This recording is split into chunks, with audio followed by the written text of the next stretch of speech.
बिस्मिल्लाहिर्रहमानिर्रहीम। Saim homeopathic infertility clinic से आपकी खिदमत में हाज़िर हूँ।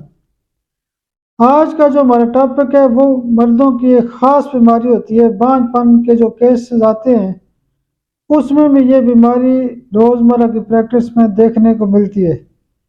जिन लोगों को ये बीमारी होती है उनकी जो जरासीम की रिपोर्ट भी ख़राब हो सकती है, उनके स्पर्म कम हो सकते हैं। और आज का टॉपिक है एपिडिडमाइटिस। ये बेसिकली जो टेस्टिस के अंदर स्पर्म बनते हैं और वो जिस जगह पे जिस ट्यूब के अंदर जहाँ पे स्टोर होते हैं उसको कहा जाता है एपिडिडमस। एपिडिडमस के अंदर स्पर्म पैदा होने के बाद जमा होते हैं और वहाँ से रिलीज होते हैं। अगर उसके अंदर सूजन पैदा हो जाती है यानी एपिडिडमाइटिस हो जाता है तो होम्योपैथिक तरीका इलाज के हवाले से ऐसी बीमारी का बेहतरीन इलाज किया जा सकता है।